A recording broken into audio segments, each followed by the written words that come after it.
Ready? चलिए आज question का अगला सेशन है। पहला क्वेश्चन है कि संविधान सभा के द्वारा भारत के राष्ट्रीय ध्वज को कब अंगीकार किया गया था? ऑप्शन 29 अगस्त 1947, बी 13 सितंबर 1947, सी 15 अगस्त 1947 और डी 22 जुलाई 1947।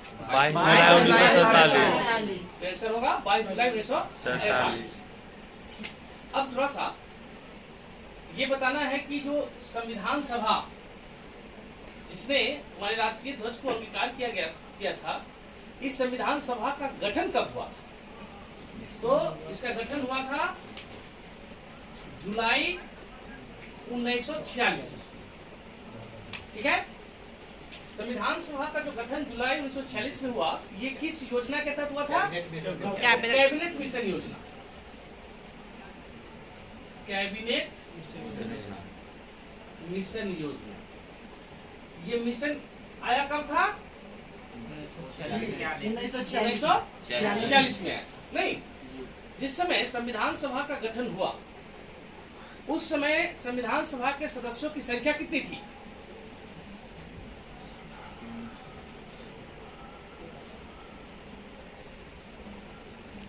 जिस समय संविधान सभा का गठन हुआ था उस समय संविधान सभा की सदस्यों की संख्या 243 नहीं 89 386। कुल सदस्य कितने थे? 386 सदस्य। ये 386 सदस्य में से 3 तरह के सदस्य थे इस समय। 292 सदस्य जो थे वो ब्रिटिश भारत से थे। 292 सदस्य कहाँ से थे? ब्रिटिश भारत से थे। ठीक है, ब्रिटिश भारत कहने का मतलब है कि वैसा भारतीय क्षेत्र जिस पर अंग्रेजों का प्रत्यक्ष रूप से अधिकार था, उसी को ब्रिटिश भारत कहते थे। 4 सदस्य जो थे वो थे चीफ कमिश्नरी क्षेत्र से। चीफ कमिश्नरी क्षेत्र से तो कितने हो गए? 296 हो गए। और 93 सदस्य जो थे ये आए थे देसी रियासतों से। तो टोटल कितने सदस्य हो गए? 4 3 7 2 9 389 और 9 9 18 थी। टोटल सदस्यों की संख्या कितनी हो गई? 389 सदस्य थे। ठीक है, ये 93 देसी रियासत जो थे, जो सदस्य यहाँ से आए थे, इसमें से वो कौन सा देसी रियासत था जिसका कोई सदस्य संविधान सभा में नहीं आया? हैदराबाद रियासत। हैदराबाद रियासत का एक भी सदस्य इस संविधान सभा में भाग नहीं लिया। ठीक है, आपको बताना है कि संविधान सभा की पहली बैठक कब हुई थी? 9 दिसंबर 1946 को। तो जब इसकी पहली बैठक हुई होगी तो कहाँ हुई होगी? तो दिल्ली में हुआ। दिल्ली में। अब इसकी अध्यक्षता किसने किया होगा? तो सच्चिदानंद सिन्हा के द्वारा किया गया था। सच्चिदानंद सिन्हा संविधान सभा के पहले अस्थायी अध्यक्ष। ठीक है, तो फिर अस्थायी अध्यक्ष कब हुए? 2 दिन के बाद 11 दिसंबर 1946 को। 11 दिसंबर 1946 को दूसरी बैठक हुई थी। और इसी बैठक में डॉक्टर राजेंद्र प्रसाद को क्या किया गया? तो अस्थायी अध्यक्ष निर्वाचित किया गया। ठीक, जबकि उपाध्यक्ष कौन चुने गए? पंडित जवाहरलाल एच.सी. मुखर्जी। एच.सी. मुखर्जी कौन थे? तो संविधान सभा के उपाध्यक्ष थे, जबकि डॉक्टर राजेंद्र प्रसाद संविधान सभा के अस्थायी अध्यक्ष। ठीक 2 दिन बाद यानी कि 13 दिसंबर 1946 को संविधान सभा की कार्यवाही आरंभ हुई। ठीक है, इस 13 दिसंबर को हुआ क्या? तो पंडित जवाहरलाल नेहरू के द्वारा उद्देश्य प्रस्ताव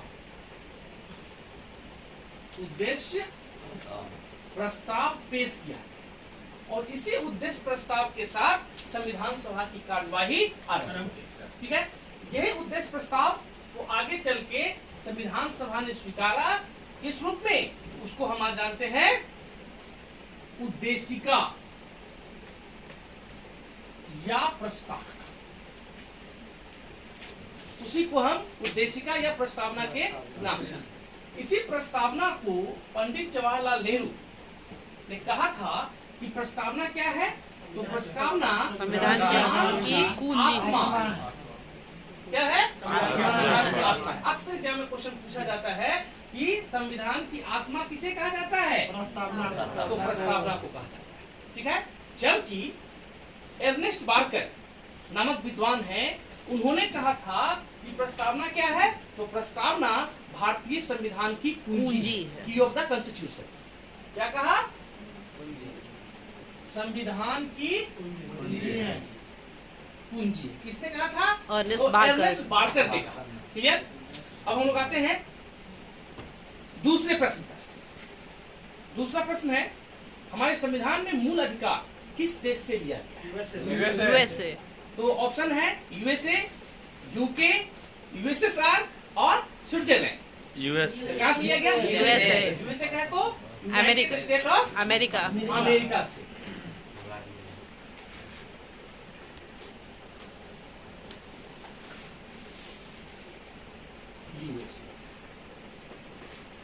यूनाइटेड स्टेट ऑफ अमेरिका। आपको बताना यह है कि दुनिया के अधिकांश देशों पर ब्रिटेन का राज था। तो दुनिया का वो पहला देश जिसने ब्रिटेन से लड़ाई लड़के और अपनी मुक्ति ली थी, अर्थात ब्रिटेन से स्वतंत्र हुआ। तो देश कौन था? अमेरिका था। अमेरिका के 13 कॉलोनी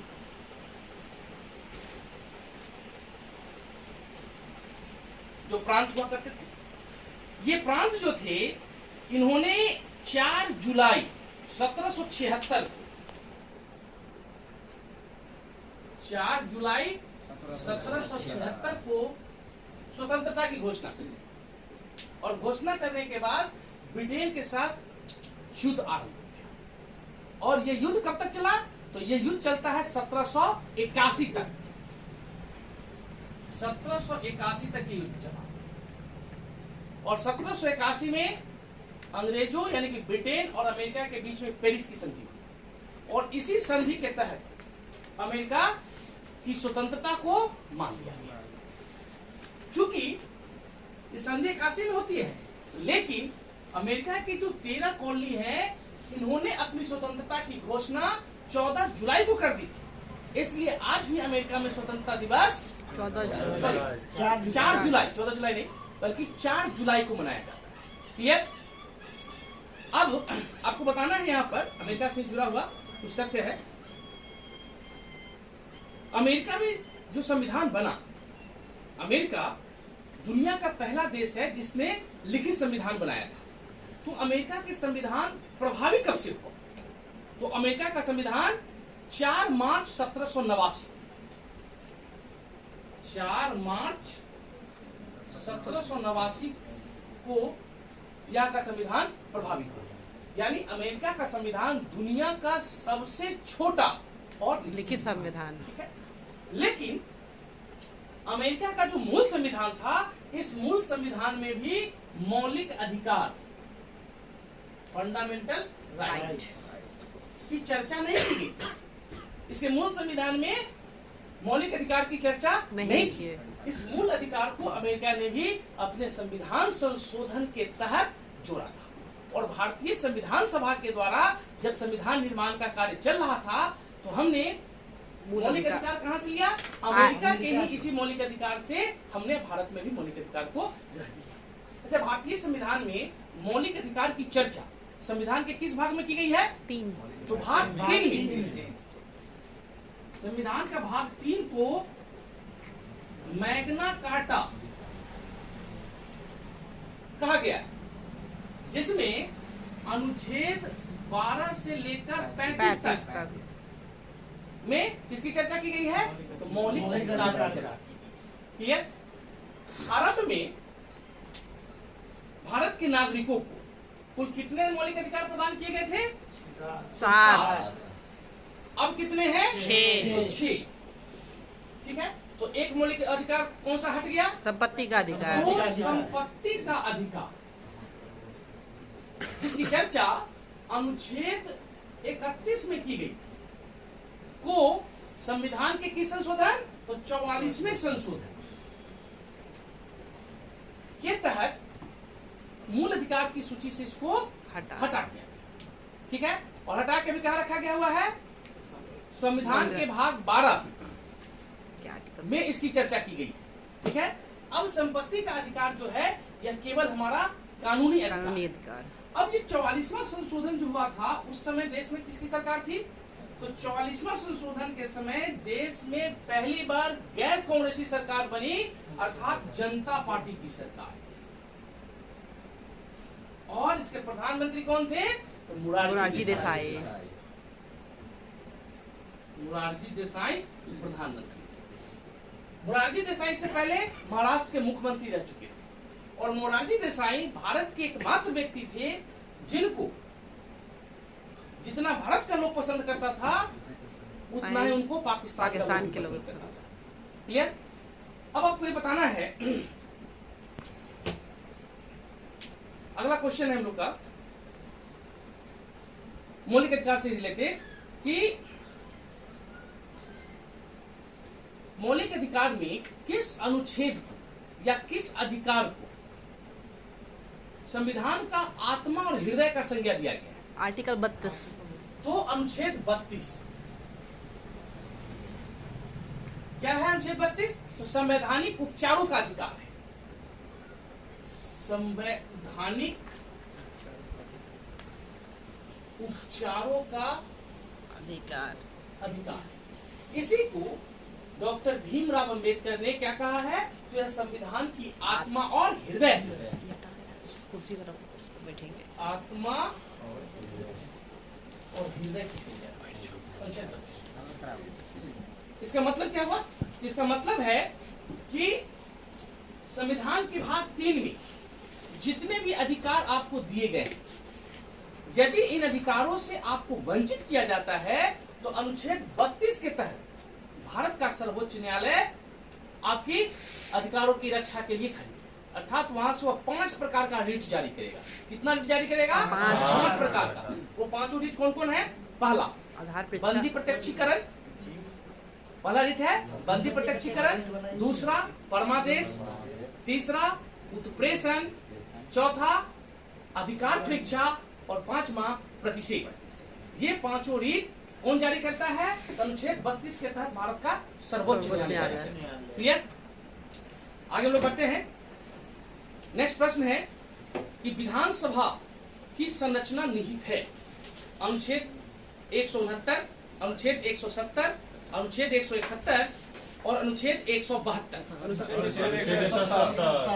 तो किसमें होगा? अब समझिएगा, कहता है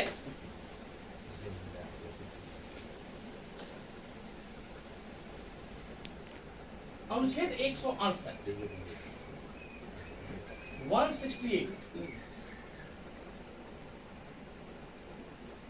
में विधानमंडल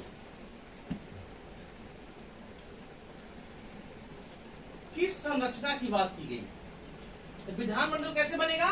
तो विधानमंडल बनेगा राज्यपाल,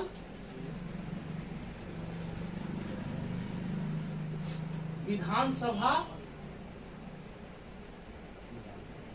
और विधान परिषद के मिलने से किसका गठन होगा? तो विधानमंडल का गठन होगा। ठीक है, लेकिन जिन राज्यों में विधान परिषद नहीं है उन राज्यों में केवल और केवल राज्यपाल और विधानसभा के मिलने से ही विधानमंडल का गठन होगा। इसकी चर्चा की गई है अनुच्छेद 168 में। ठीक है, जबकि अनुच्छेद 169 कहता है कि यदि किसी विधानसभा का कुल सदस्य का 2/3 सदस्य अपने बहुमत से कोई प्रस्ताव पारित करे और पारित करके संसद को कहे कि हमारे राज्य में विधान परिषद की स्थापना की जानी चाहिए, तो वहां विधान परिषद की स्थापना कौन करेगा? तो संसद करेगी। ठीक है, किस अनुच्छेद के तहत करेगी? तो 169 के तहत। या किसी राज्य में पहले से विधान परिषद स्थापित है और वहां की राज्य सरकार यदि चाहती है कि हमें विधान परिषद को समाप्त करना है, तो उसके लिए भी अनुच्छेद 169 के तहत कुल सदस्यों के 2/3 बहुमत से उसे एक विधेयक पारित करना होगा और उस पारित विधेयक के आधार पर संसद उस राज्य के विधान परिषद को क्या करेगी? समाप्त कर देगी। तो विधान परिषद का संबंध किससे हो गया? तो सॉरी, अनुच्छेद 169 का संबंध विधान परिषद की स्थापना या विधान परिषद को समाप्त करने से। अब आता है मैटर अनुच्छेद 170। नहीं, तो अनुच्छेद 170 का संबंध है विधानसभा की स्थापना से। किसकी स्थापना? विधानसभा की स्थापना से। क्लियर? अब उसके बाद 70 के बाद क्या होगा? अनुच्छेद 171। तब 71 में किसकी स्थापना हो जाएगी? विधान परिषद। विधान परिषद की संरचना। क्लियर? क्वेश्चन में क्या था? क्वेश्चन था कि विधानसभा की संरचना निहित है, तो विधानसभा की संरचना किसमें हो गया? अनुच्छेद 170। क्लियर है? नेक्स्ट क्वेश्चन, हिंदी को राजभाषा का दर्जा कौन सा अनुच्छेद प्रदान करता है? तो अनुच्छेद 243A। अनुच्छेद 243A का संबंध किससे है? तो हिंदी भाषा से है। अब बताना ये है कि भाषा का संबंध संविधान के किस भाग से है? अनुच्छेद 343A। हाँ, अनुच्छेद 343, ठीक है। 200। तो अनुच्छेद 343 का संबंध जो है 43A का संबंध हो गया राजभाषा से। राजभाषा हिंदी से हो गया। अब इस राजभाषा का संबंध जो है या भाषा संबंधी प्रावधान संविधान के किस भाग में है? 17। भाग 17। भाग 17 जो है इसका संबंध किससे है? भाषा से। क्लियर? नेक्स्ट क्वेश्चन, बताना है सिक्किम को राज्य का दर्जा किस संविधान संशोधन के तहत दिया गया था? तो ऑप्शन क्या है? 30वां संविधान संशोधन, 35वां संविधान संशोधन, 36वां संविधान संशोधन और 42वां संविधान संशोधन। तो जब राज्य की बात हो रही है, इसको पूर्ण रूप से राज्य का दर्जा दिया गया था 36वां संविधान संशोधन के तहत। 36वां संविधान संशोधन। क्लियर?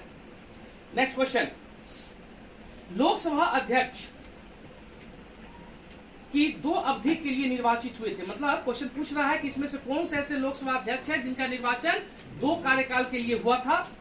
जीएमसी बाल योगी, एन संजीव रेड्डी, बलराम जाखड़ या उपयुक्त सभी? तो आंसर होगा सभी। ये सभी लोग जो थे ये 2 कार्यकाल के लिए लोकसभा अध्यक्ष के रूप में निर्वाचित हुए थे। अच्छा, ये लोकसभा अध्यक्ष होते कौन है?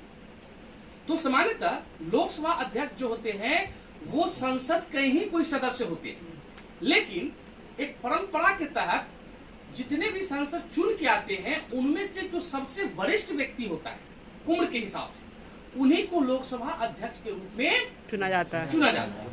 अर्थात क्वेश्चन ये भी पूछा जाता है कि लोकसभा अध्यक्ष को जो शपथ होता है वो किस रूप में होता है?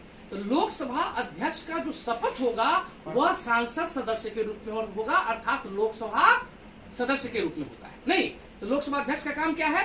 तो लोकसभा अध्यक्ष का काम है लोकसभा का संचालन करना।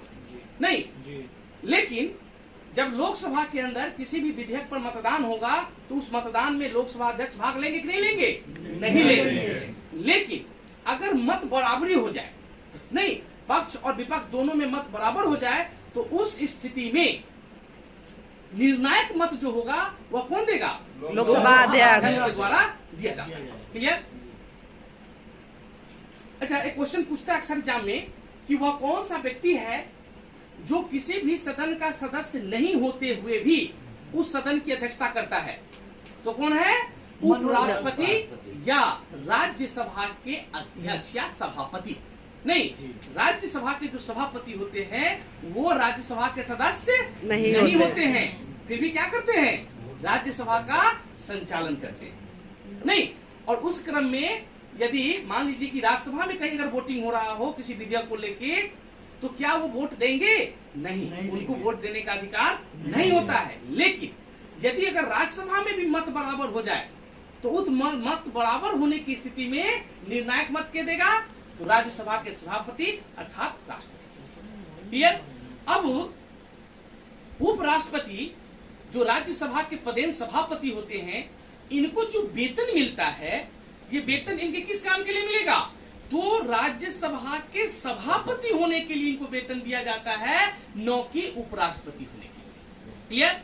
तो भारत का जो भी व्यक्ति उपराष्ट्रपति बनेगा वह स्वतः ही राज्यसभा का सभापति भी बन जाएगा। क्लियर है? नेक्स्ट क्वेश्चन आगे। जम्मू कश्मीर बड़ा विवादित मामला रहा है। जम्मू कश्मीर का सदर ए रियासत जो पद था उसका नाम बदलकर राज्यपाल किस वर्ष कर दिया गया? तो ऑप्शन है 1948, 1950, 1952 और 1965। 1965 इसका सही जवाब है।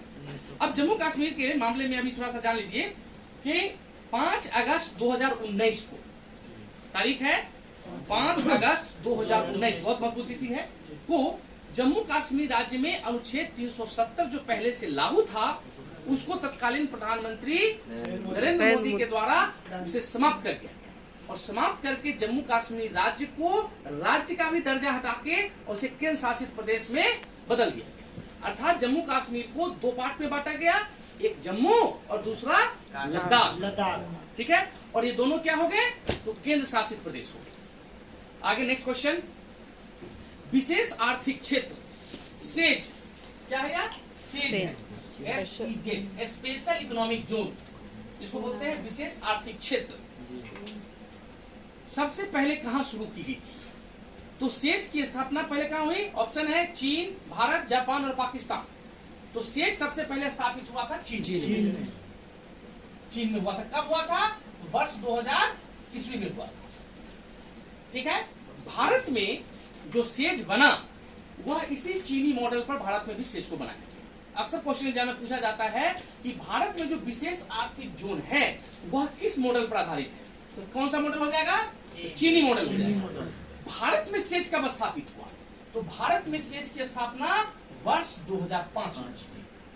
क्लियर? चीन ने सबसे पहले बनाया कब? 2000 में। और उसी को देख के जब चीन को इससे विशेष फायदा हुआ तो भारत ने भी उसका अनुकरण करके वर्ष 2005 में सेज की क्या किया? तो स्थापना किया। क्लियर? अब सेज से पहले भारत में बना था EPZ। क्या बना? EPZ। इसको बोलते हैं एक्सपोर्ट प्रोसेसिंग जोन। इसकी स्थापना हुई थी कहां, कब? 1965 में किया गया था इसकी स्थापना। और वो कहां हुआ था? तो कांडला में हुआ। कांडला। इसकी स्थापना का उद्देश्य क्या था? तो इसकी स्थापना का उद्देश्य था जो निर्यात था, जो हमारा एक्सपोर्ट हो रहा था, उसको विशेष रूप से प्रोत्साहन देना। क्लियर? अभी क्वेश्चन आपसे पूछा जा सकता है कि वर्तमान में भारत में कुल सेजों की संख्या कितनी है? तो अभी जो है लगभग 436 मान्यता प्राप्त सेज स्थापित हो चुके हैं। कितना है?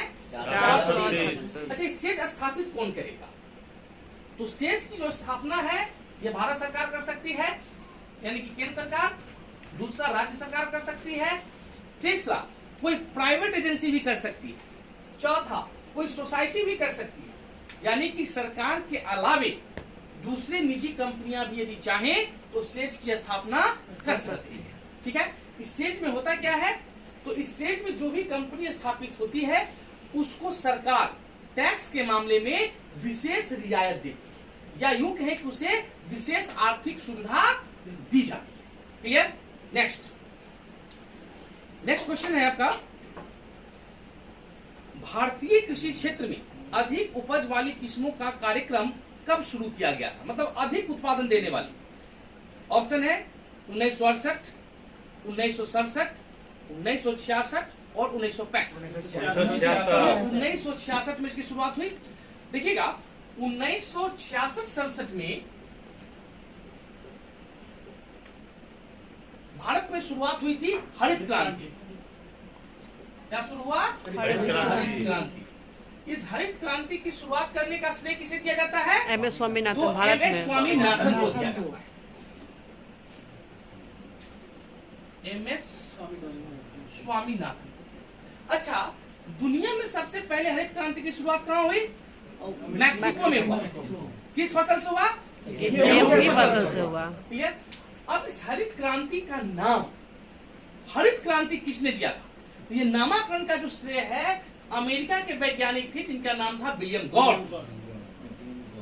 क्या नाम था? William God. विलियम गॉड के द्वारा इसका नामकरण किया गया था हरित क्रांति। नहीं, अच्छा, भारत में ये जो हरित क्रांति आया, इस हरित क्रांति की शुरुआत भारत में किस राज्य से हुआ? तो पंजाब से। कहां से शुरू हुआ? पंजाब। पंजाब से शुरू हुआ। और इसने भारत में सबसे ज्यादा किस फसल को प्रभावित किया था? गेहूं को प्रभावित किया था। नहीं, और आज समय आ गया है कि भारत गेहूं के उत्पादन में आत्मनिर्भर बन चुका है। अगला क्वेश्चन है, भारत में एग्रो इकोलॉजिकल जोन्स की संख्या कितनी है? एग्रो इकोलॉजिकल जोन्स की संख्या कितनी है? ऑप्शन है 16, 20, 27 और 25। 20। क्या है? 20। नेक्स्ट क्वेश्चन है, भारत में प्रथम कृषि विश्वविद्यालय की स्थापना हुई थी कहां पर? तो भारत में प्रथम कृषि विश्वविद्यालय की स्थापना उत्तर प्रदेश में हुई, जिसका नाम है गोविंद बल्लभ पंत कृषि विश्वविद्यालय, जिसको हम लोग पंत नगर या पंत विश्वविद्यालय के भी नाम से जानते हैं। इसलिए ऑप्शन आपका हो जाएगा ए। 17 नवंबर 1960 को कब हुआ था? 17 नवंबर 1960 को देश के पहले प्रधानमंत्री थे पंडित जवाहरलाल नेहरू। उन्हीं के द्वारा गोविंद बल्लभ पंत कृषि विश्वविद्यालय की स्थापना कराई गई थी। क्लियर है? नेक्स्ट प्रश्न है हम लोग का, आत्मनिर्भरता किस पंचवर्षीय योजना का मुख्य उद्देश्य रहा है? ऑप्शन चौथी योजना, सातवीं योजना, तीसरी योजना और छठी योजना। हो जाएगा सातवीं योजना। सातवीं योजना का उद्देश्य क्या रहा है? आत्मनिर्भरता की प्राप्ति। अच्छा, गरीबी हटाओ का नारा किस योजना में दिया गया? पांचवी पंचवर्षीय योजना में दिया गया। नहीं, ये पांचवी पंचवर्षीय योजना हो या दूसरी हो, ये बताना है कि अभी तक कुल कितनी पंचवर्षीय योजनाओं का निर्माण हुआ? 12। तो 12 पंचवर्षीय योजनाओं का निर्माण हुआ। नहीं, अब इस पंचवर्षीय योजना को निर्माण करने का कार्य कौन करता था? कौन बनाता था इसको? तो इसको बनाने वाली संस्था को कहा जाता था योजना आयोग।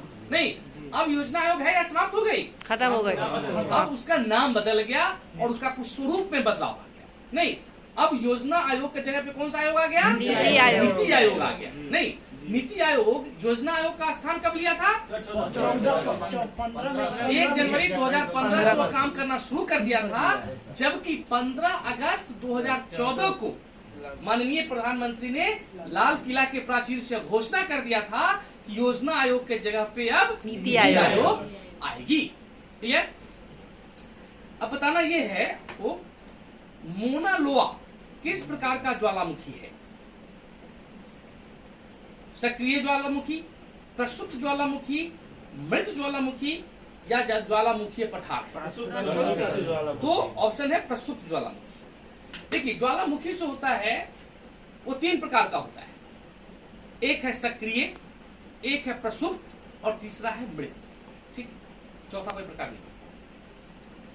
सक्रिय का मतलब है कि वो एक्टिव है, अर्थात वैसा ज्वालामुखी जिसमें से लावा हो, राख हो, मैग्मा हो, कुछ कुछ निकलता रहे, तो उसको बोलते हैं सक्रिय। ठीक है। दूसरा है प्रसुप्त। प्रसुप्त ज्वालामुखी उस ज्वालामुखी को कहते हैं जिसमें वर्षों पहले उद्गार हुआ था, अभी नहीं हो रहा, लेकिन उसमें होने की संभावना है कि वो ज्वालामुखी कभी भी किसी भी समय उद्गार फट सकता है, उद्गार हो सकता है, उसको बोलते हैं प्रसुप्त ज्वालामुखी। और तीसरा है मृत ज्वालामुखी। मृत ज्वालामुखी उसे कहा जाता है जो सैकड़ों वर्ष पहले उसमें उद्गार हुआ था, लेकिन अब उसमें होने की संभावना नहीं है, अर्थात वह मृत हो गया, मर गया, वह उसका काम खत्म हो गया, भोज भोज खा के लोग पचा नहीं। तो इसी में से आपको पूछा गया था कि मोना लोआ जो है यह किस प्रकार का ज्वालामुखी है, तो यह कैसा है, तो यह प्रसुप्त ज्वालामुखी है। अब ये मोना लोआ ज्वालामुखी है कहां, तो ये ज्वालामुखी है हवाई द्वीप के पास, नहीं हवाई द्वीप जो है उसी पर ये मोना लोआ ज्वालामुखी है, जो विश्व के ऊंचे ज्वालामुखियों में इसका नाम आता है। अगला क्वेश्चन है, विश्व की सबसे लंबी पर्वत श्रृंखला कौन है, लंबी पूछ रहा है, सबसे लंबी पर्वत श्रृंखला कौन है, हिमालय, एंडीज, काकेकस या अलास्का। तो आंसर हो जाएगा एंडीज। एंडीज जो है यह दुनिया की सबसे लंबी पर्वत श्रृंखला है। नहीं, अब आपको बताना है कि एंडीज पर्वतमाला जो है ये है कहां, तो एंडीज पर्वतमाला है दक्षिण अमेरिका में। कहां पड़ता है यार, दक्षिण अमेरिकी महादेश जो है वहां पे आपको मिलेगा कौन, एंडीज। अच्छा, एंडीज पर्वत की सबसे ऊंची चोटी का नाम क्या है, पर्वत है तो चोटी भी होगा, तो इसकी सबसे ऊंची चोटी जो है उसका नाम है एकांकगुआ। क्या नाम है, एकांकगुआ इसका नाम है। नेक्स्ट क्वेश्चन है, हिमालय पर्वत, अब हिमालय के पास आ जाइए, हिमालय पर्वत जिसको एक युवा पर्वत भी कहा जाता है, यह किस तरह का पर्वत है, बलित पर्वत है, ज्वालामुखी पर्वत है, अवशिष्ट पर्वत है या ब्लॉक पर्वत है। तो बलित पर्वत का उदाहरण है ज्वाला है हिमालय आपका। नहीं, आपको बताना है कि हिमालय की सबसे ऊंची चोटी कौन है, तो हिमालय की सबसे ऊंची चोटी का नाम है माउंट एवरेस्ट। ये माउंट एवरेस्ट पड़ता किस देश में, नेपाल में पड़ता है। नेपाल में माउंट एवरेस्ट का नाम क्या है, सागरमाथा। क्या नाम है, सागरमाथा। अच्छा, हिमालय की भारत में सबसे ऊंची चोटी कौन है, तो कंचनजंगा। वैसे हिमालय की दूसरी सबसे ऊंची चोटी है, लेकिन यदि पूछा जाए कि हिमालय का भारत में स्थित सबसे ऊंची चोटी कौन हो गया, कंचनजंगा हो गया। क्लियर। अब बताइएगा किस महाद्वीप को पठारीय महाद्वीप कहा जाता है। ऑप्शन है ऑस्ट्रेलिया, एशिया, यूरोप और अफ्रीका। इसको बोलते हैं अफ्रीका। अफ्रीका महादेश को कहा जाता है पठारीय महाद्वीप। कौन सी नदी भूमध्य रेखा को 2 बार काटती है। ऑप्शन है कांगो, अमेजन, नाइजर और नील नदी। कांगो नदी जो है वह भूमध्य रेखा को 2 बार पार करती है या 2 बार काटती है। अब ये कांगो नदी भाई है कहां, ये कांगो नदी कहां है, तो ये कांगो नदी अफ्रीकी महादेश में है। और ये कांगो नदी की क्या खासियत है कि कांगो नदी अफ्रीका की दूसरी सबसे लंबी नदी है। तब पहली नील नदी। नील नदी अफ्रीका की नहीं बल्कि दुनिया की सबसे लंबी नदी है। ठीक है। नेक्स्ट, कांगो नदी को एक और नाम से हम लोग जानते हैं। कांगो नदी का दूसरा नाम जायरे नदी। क्या नाम है उसका, जायरे। इसी का एक नाम है जायरे नदी। अगला क्वेश्चन बताएंगे, कौन सा एक स्थलरुद्ध देश है। स्थलरुद्ध को बोलते हैं लैंड लॉक, यानी कि वैसा स्थल जो चारों तरफ से भूमि से घिरा हुआ हो उसी को लैंड लॉक कहा जाता है। क्वेश्चन है बोलीविया, पेरू, सूरीनाम और उरुग्वे। तो बोलीविया जो है यह लैंड लॉक कंट्री में से आता है। क्लियर। अब आपको बताना है सर्वाधिक जनसंख्या वाला देश कौन है। वैसे तो पूछा जाए तो चीन हो जाएगा, लेकिन यहाँ ऑप्शन बेस्ड क्वेश्चन है। जापान, पाकिस्तान, इंडोनेशिया और सूडान।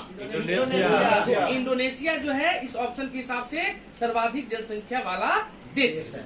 अच्छा, तो सबसे नंबर 1 जनसंख्या के मामले में चीन है, दूसरा भारत है, तीसरा अमेरिका है और चौथा इंडोनेशिया है। यानी इंडोनेशिया आबादी के मामले में दुनिया का चौथा बड़ा देश है। अगला क्वेश्चन है कि पिग्मी जनजाति किस नदी घाटी में पाई जाती है। पिग्मी जनजाति। ऑप्शन है नाइजर, कांगो, नील या जाम्बेजी। तो कांगो नदी जो है जिसको हम जायरे नदी कहे हैं, तो कांगो नदी के बेसिन में वहां एक जनजाति रहती है जिसको पिग्मी जनजाति कहा जाता है। क्लियर। और यदि पूछे कि पिग्मी जनजाति जो है यह मुख्य रूप से कहां पाई जाती है, तो कौन सा महादेश हो जाएगा? अफ्रीका महादेश। झारखंड किस गोलार्ध में स्थित है? उत्तरी पूर्वी, पश्चिमी, उत्तरी और दक्षिणी। उत्तरी गोलार्ध का देश है, राज्य है। अच्छा, झारखंड किस राज्य से बट के अलग हुआ था? बिहार से हुआ था। कब बटा था? 2000 में। तारीख बताइएगा। 15 नवंबर 2000 नहीं, 2000 में 3 राज्य बना, 1 नवंबर, 9 नवंबर और 15 नवंबर। और 15 नवंबर 2000 ईस्वी को कौन अस्तित्व में आया? झारखंड अस्तित्व में आया था। वाह। अब बताइएगा, सलाल जल विद्युत परियोजना कहाँ स्थित है? ऑप्शन हरियाणा, जम्मू कश्मीर, हिमाचल प्रदेश या पंजाब। जम्मू कश्मीर में है। अगला क्वेश्चन है, कर्नाटक स्थित बहुउद्देशीय नदी घाटी परियोजना निम्न में से कौन है? मतलब किस नदी पर है? आंसर आपका है दामोदर, भाखड़ा, तुंगभद्रा और कोशी। तुंगभद्रा नदी पर है। देखिए, तुंगभद्रा जो है, दो नदी है, एक तुंग है और एक भद्रा है, और दोनों नदी जब एक साथ मिलती है तो उसको कहा जाता है तुंगभद्रा। ओंकेश्वर परियोजना किस नदी पर स्थित है? ओंकेश्वर परियोजना चंबल नदी, नर्मदा, तापी और भीमा नदी, नर्मदा नदी पर है। देखिए, नर्मदा नदी से अक्सर प्रश्न पूछा जाता है कि वह कौन सी नदियां हैं जिनका उद्गम तो पूरब की ओर होता है लेकिन उनका बहाव पश्चिम की ओर होता है। अर्थात पश्चिम की ओर बहते हुए, भ्रंश घाटी से बहते हुए वे कहां जाके मिलती हैं? वो अरब सागर में मिलती है। ठीक है, तो ये नदियां दो पहाड़ों के बीच से बहती है, एक विंध्य पर्वत और दूसरा सतपुड़ा की पर्वत, नहीं, और जाके कहा मिलती है? अरब सागर में मिलती है। भारत के किस राज्य में सबसे बड़ी अंतर्देशीय लवणीय आर्द्र भूमि है?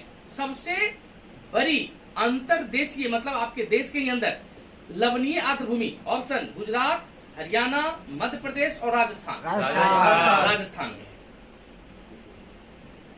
लेम्बर्ट ने जो नियम दिया था उसका संबंध किसी से है? ऑप्शन ए प्रवर्तन, बी अपवर्तन, सी व्यतिकरण और डी प्रदीप्ति। किससे हो जाएगा? प्रदीप्ति से हो जाएगा। अगला क्वेश्चन है, प्रत्यावर्ती धारा को दिष्ट धारा में प्रवर्तित करने वाली युक्ति को क्या कहते हैं? इन्वर्टर, रेक्टिफायर, ट्रांसफार्मर और ट्रांसमीटर। रेक्टिफायर। सेफ्टी लैंप का आविष्कार किसने किया था?